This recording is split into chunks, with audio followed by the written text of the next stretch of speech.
In the year 1339, a Moroccan traveler stepped onto the shores of a forgotten kingdom. He had crossed deserts, survived shipwrecks, walked through the courts of sultans and emperors. But what he found in the far edges of the known world stopped him cold. A woman, commanding armies, leading fleets, refusing marriage to princes. Her name was Urduja, and for centuries historians have asked the same question. Did she really exist? This is the story of a warrior princess erased from history, a kingdom lost to time, and a legend that refuses to die. This is the story of Princess Urduja.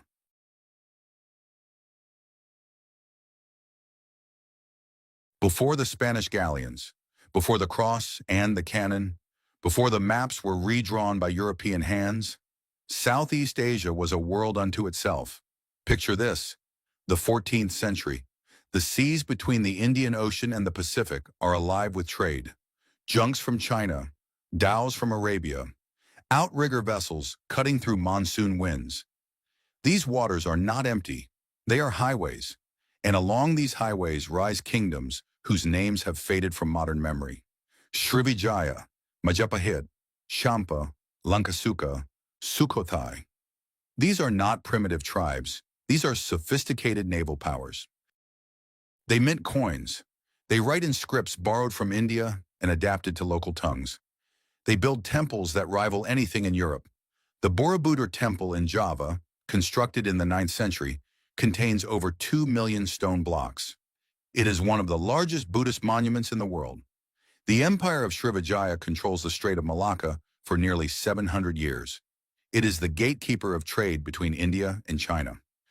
These kingdoms understand something that Europe will not grasp for centuries. Control the sea, and you control the world. And they trade silk from China, spices from the Moluccas, gold from Sumatra, pearls from the Sulu Sea, ceramics, textiles, incense, ivory. The riches of Asia flow through these ports like rivers of fire. Arab merchants bring Islam, Indian traders bring Hinduism and Buddhism. Chinese envoys bring tribute and demand it in return. This is a cosmopolitan world, a multilingual world, a world of synthesis. The Philippines, what we now call the Philippines, sits at the crossroads of this entire system. Not yet united under a single name, not yet colonized, not yet Catholic. Instead, it is a constellation of barangays, independent settlements led by warrior chiefs called datus. The word barangay itself comes from balangay, the type of boat used by these communities, because these are seafaring people, skilled navigators who cross open ocean without compass or map, guided only by stars, waves, and birds. They build ships that can carry 100 men, ships that trade as far as Japan, Borneo, and the Malabar coast of India. Chinese records from the Song dynasty describe trade with a place called Ma'i, believed to be Mindoro, or a nearby region in the Philippines. These records speak of beeswax, tortoiseshell, and slaves being traded for porcelain, silk, and iron. The Spanish, when they arrive centuries later, will be shocked by what they find. Not savages, not primitives, but a society with written language, legal codes, and complex social hierarchies. A society where debt and honor are binding contracts, and a society where women hold power in ways that would shock medieval Europe. They can own property, inherit wealth, divorce their husbands, lead in battle. They are priestesses, babailans, who commune with spirits and heal the sick.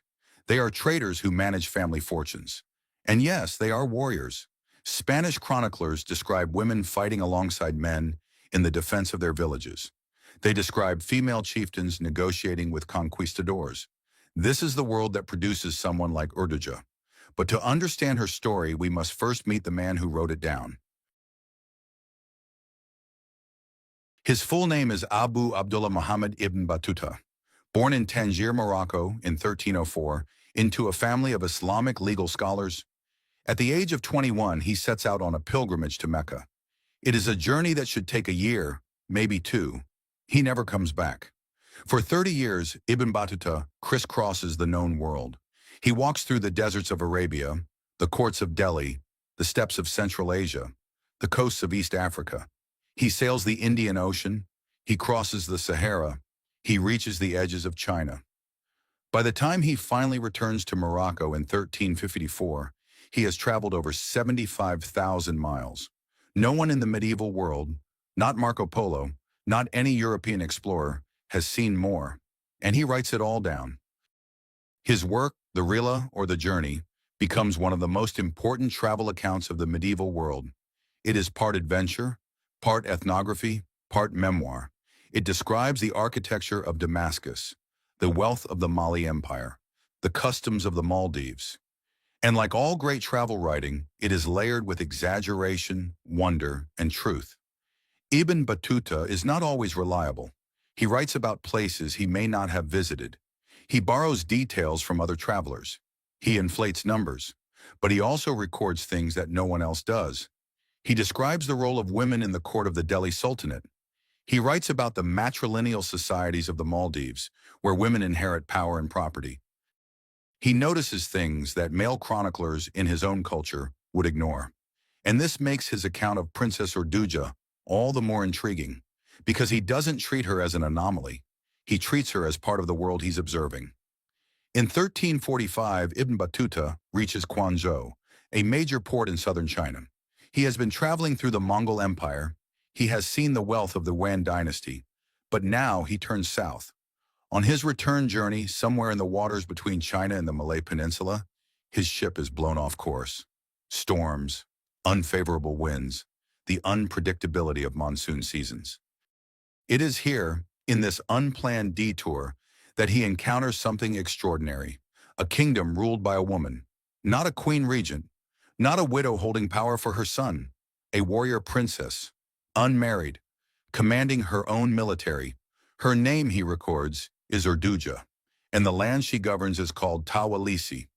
He does not spend long there, perhaps a few weeks, perhaps only days, but what he sees leaves an impression. He describes a court unlike any he has encountered in the Islamic world. A court where a woman sits at the center of power, not beside it, not behind it, but at it. Ibn Battuta describes Tawalisi as a prosperous coastal kingdom. He does not give exact coordinates. Medieval travelers rarely do. Navigation is still an art, not a science. Latitude can be estimated, but longitude is guesswork. But he offers clues. It lies somewhere in the islands east of Java, a place of rivers and fertile plains, a hub of trade. The people, he writes, are wealthy. They wear gold ornaments. They trade in exotic goods, spices, pearls, camphor, and they are fiercely independent. He describes the ruler, Princess Urduja, with a mix of fascination and respect. She is young, beautiful by his account, but more importantly, she is capable. She commands a fleet. She leads warriors in battle. She speaks with authority, and she refuses every offer of marriage. This is not a woman waiting to be claimed. This is a woman who has claimed herself. Ibn Battuta writes that her father, the Sultan, has offered her hand to many princes, neighboring rulers, wealthy merchants, even foreign dignitaries. She has turned them all down. She will only marry, she declares, a man who can defeat her in single combat. No one has. Now pause here. Is this story true, or is it legend? That question haunts every discussion of Urduja. But before we chase that ghost, let's sit with what Ibn Battuta describes. Because even if some details are embellished, the framework is real.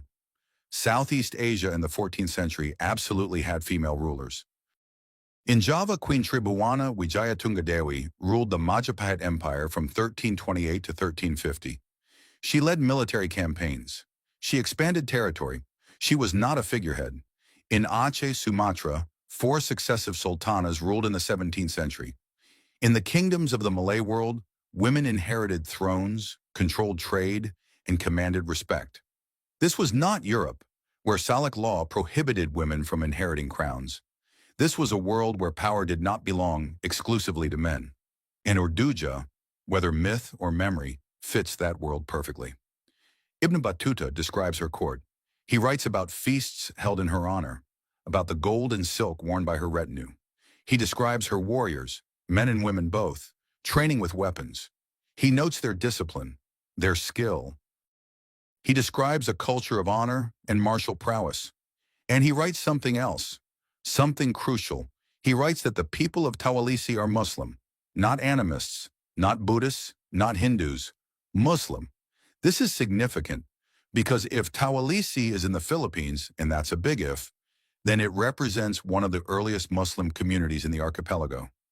Islam does not reach the southern Philippines in force until the 15th century, when Arab and Malay traders established sultanates in Mindanao and Sulu.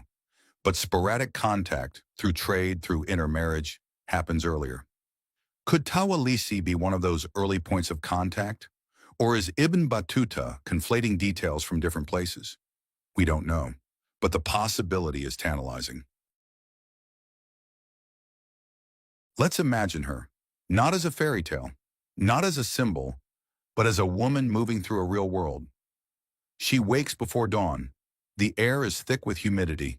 The river outside her palace is already alive with boats, fishermen, traders, messengers from neighboring datas. She dresses, not in silk alone, but in armor when needed. In her hall, warriors gather, men and women both. Because in the Austronesian world, women fight. They train with blades, with spears, with shields woven from hardwood and rattan. The cress, a wavy-bladed dagger considered sacred in many Southeast Asian cultures, is carried by women as well as men. The kampilan, a long, single-edged sword used in the Philippines, is a weapon of both genders. Urduja does not simply command from a throne.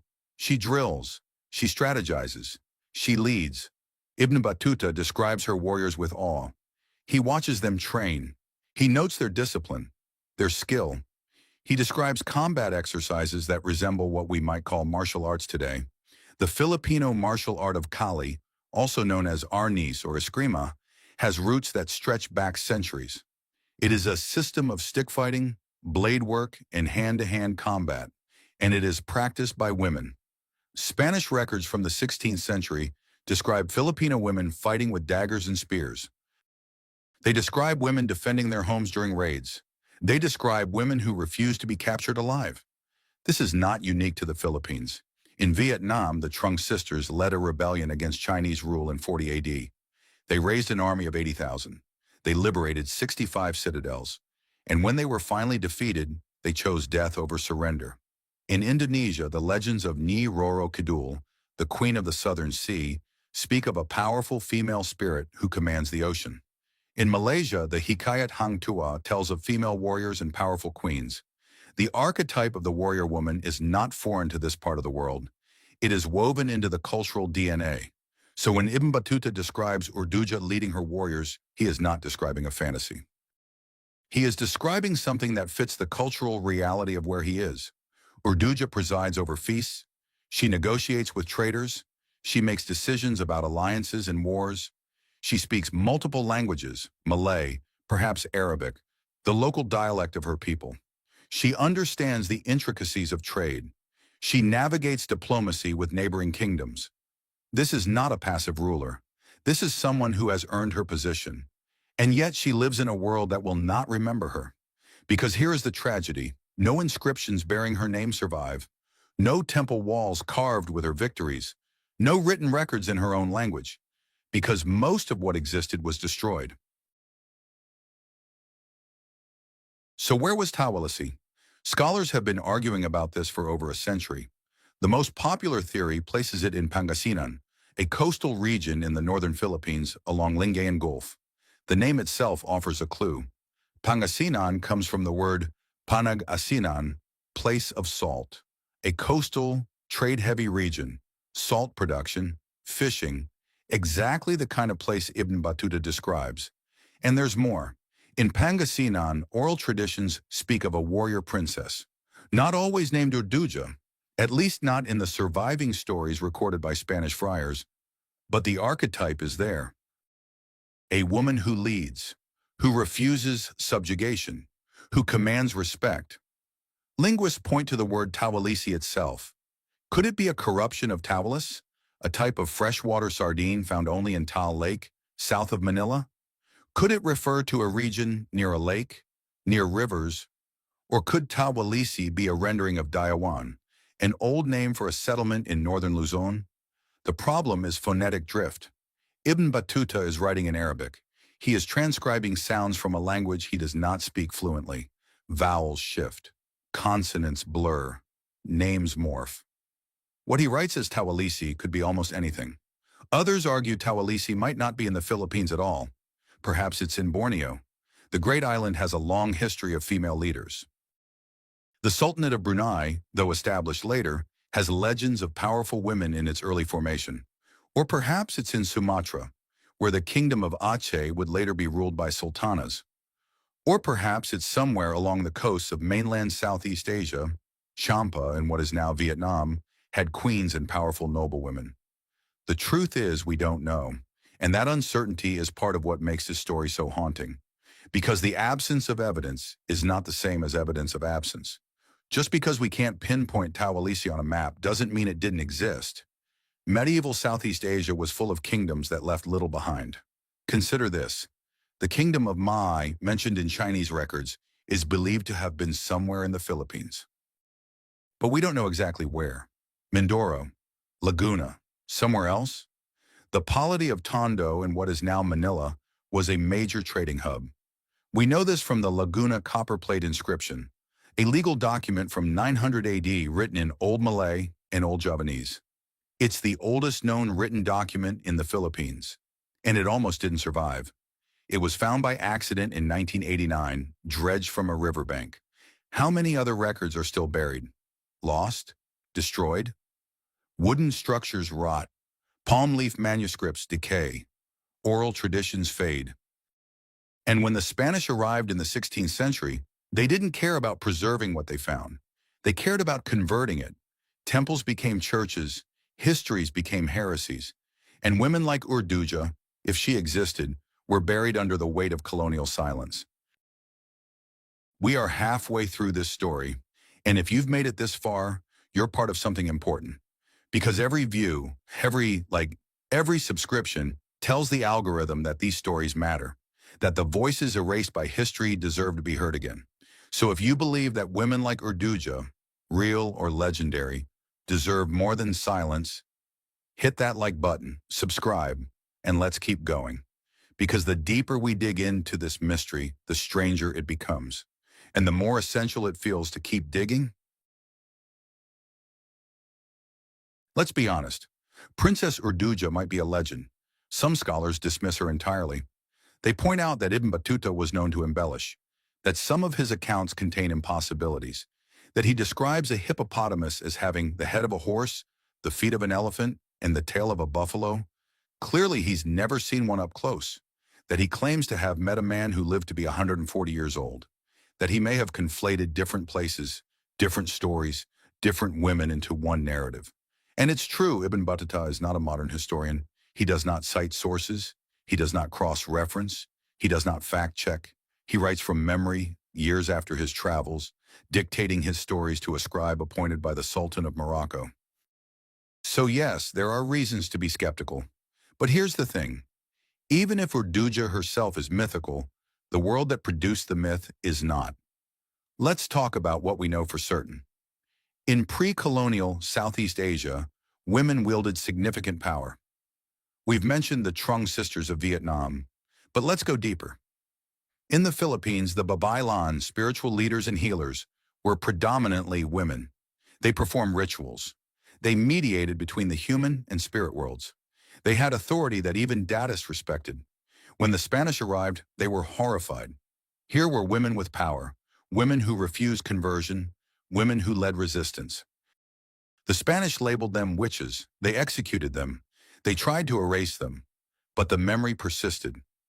In Panay, in the Visayas, the revolt of Tapar in the 1660s was led by a Babaylan named Papa Isio, though earlier resistance movements included female spiritual leaders as well. These women were real. They had names. They had followers. They had power, and they were not anomalies. Across Southeast Asia, we find similar patterns. In the Minangkabau society of Sumatra, the culture is matrilineal. Property passes through women. Lineage is traced through mothers. Men may hold titles, but women hold the land. In the Cham culture of Vietnam and Cambodia, women controlled trade and commerce. Chinese records describe Cham women as the primary merchants, while men engaged in agriculture and warfare. In Java, the Pararaton, a historical chronicle, describes powerful queens and noblewomen influencing court politics. So when we ask, did Urduja exist? Maybe the better question is, why are we so ready to doubt her? If a European chronicler had written about a warrior princess in medieval France, say if a tale of a woman who refused marriage and led troops appeared in a French romance, would we be so skeptical? Or would we accept it as part of the tapestry of medieval legend, possibly rooted in historical figures like Eleanor of Aquitaine or Joan of Arc? The difference is documentation. Europe has centuries of written records. Southeast Asia's records were largely destroyed. And so, what survives as myth in Southeast Asia might have been recorded as history in Europe. The absence of Urduja from our textbooks is not proof of her fiction. It is proof of whose stories get told and whose get erased. Let's talk about what was lost. When the Spanish arrived in the Philippines in 1565, they encountered a literate society. The indigenous people wrote in scripts derived from ancient Indian writing systems, Baybayin and Tagalog regions, similar scripts in Visayan and other areas. They kept records on bamboo and bark. They wrote poetry. They recorded genealogies. They had epic chants, like the Durangan of the Maranao people or the Hudhud of the Ifugao. These were not simple songs. They were vast oral libraries recounting histories, laws, and lineages. And the Spanish burned it. Not accidentally, not incidentally, deliberately. Because literacy in the hands of the colonized was dangerous. Because indigenous knowledge was paganism. Because the only history that mattered was the one written by the conquerors. Spanish friar Francisco Colin wrote in the 17th century that the Filipinos had their own letters and characters, but that these were of the devil. The Doctrina Christiana, published in 1593, was printed in both Spanish and Tagalog using Baybayin script. It was one of the first books printed in the Philippines, and it was also one of the last uses of Baybayin before the Spanish systematically suppressed it. By the 18th century, Baybayin had almost completely disappeared. Entire libraries of bamboo, entire genealogies, entire epics, gone. And with them, any written record of rulers like Urduja. But it wasn't just the written word that was erased, it was memory itself. The Spanish rewrote history. They taught that before Christianity, the Philippines was savage, dark, uncivilized. They taught that the indigenous people had no culture, no law, no sophistication. This is a lie. But it is a lie that was taught for 300 years, and when the Americans took over in 1898, they continued the narrative. They called Filipinos little brown brothers who needed to be civilized. They imposed English. They imposed American education. And they reinforced the idea that Filipino history began with colonization. This is not unique to the Philippines. This is the pattern of colonization everywhere. Indigenous histories are dismissed as myth. Indigenous rulers are forgotten. Indigenous achievements are attributed to outside influence. And centuries later, when people try to reclaim those stories, they are told, where's the proof? The proof was burned. The proof was buried. The proof was rewritten by men who believed that history began the day they arrived. But here's what survives colonization: memory, oral tradition, the stories grandmothers tell. Urduja may not be in the colonial archives, but she's in the stories passed down in Pangasinan. She's in the names of schools and streets. She's in the pride of a people who know that before the cross, there was something else, something powerful, something their own. In 1967, Filipino historian and nationalist Teodoro Agoncillo wrote, "History is written by the victors, but the defeated have their stories too. And those stories matter because they are resistance.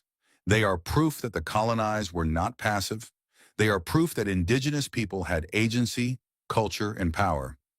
Urduja, real or legend, is one of those stories." Today, Princess Urduja is everywhere and nowhere. In the Philippines, she is a symbol. In Pangasinan, there is a municipality named Ordaneta, possibly a Spanish rendering of her name. Schools bear her name. Statues stand in her honor. Festivals celebrate her legend. She appears in comic books, in films, in historical novels. In 2008, a Filipino animated film titled Urduja was released. It reimagines her story as a tale of courage, independence, and resistance against foreign invaders.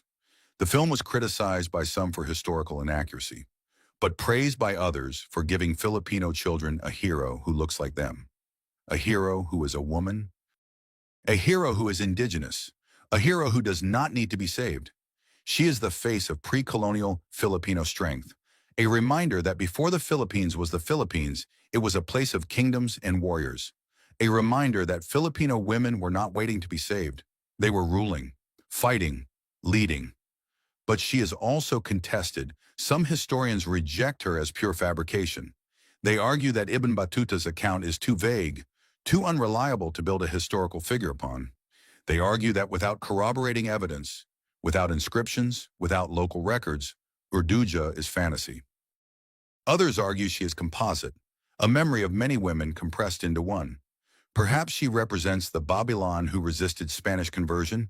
Perhaps she represents the unnamed queens of Austronesian societies. Perhaps she is an amalgam of all the powerful women erased from the historical record. Still others believe she was real, that somewhere in the records yet to be found, her name waits. That perhaps in the oral traditions not yet recorded, in the genealogies not yet translated, her story survives. And maybe that's enough. Maybe the point is not whether Urduja stood exactly as Ibn Battuta described. Maybe the point is that she could have. That the world she comes from, the world of maritime Southeast Asia, was a place where women like her were possible, where power was not the exclusive domain of men, where a woman could refuse marriage, lead armies, and be remembered. Even if that memory is fractured, even if that memory is contested, even if that memory is wrapped in legend, because legends don't survive by accident. They survive because they mean something, and Urduja means something. She means that history is not settled, that the past is not a closed book, that the voices we think are silent are still speaking if we choose to listen. In 2019, the National Historical Commission of the Philippines launched a project to recover and preserve indigenous histories. They are working with oral historians, with linguists, with archaeologists. They are trying to piece together the fragments. Because the absence of written records does not mean there is no history, it just means we have to work harder to find it. And that work is happening. Scholars are re-examining Ibn Battuta's accounts with fresh eyes. They are comparing his descriptions with Chinese records, with Malay texts, with Spanish chronicles. They are looking for patterns, for connections. They are asking, what if we believed indigenous memory? What if we treated oral tradition as valid historical evidence? What if we stopped demanding that colonized people prove their worth through the records of their colonizers? This is the new historiography. This is decolonizing history. And Urduja is part of that project.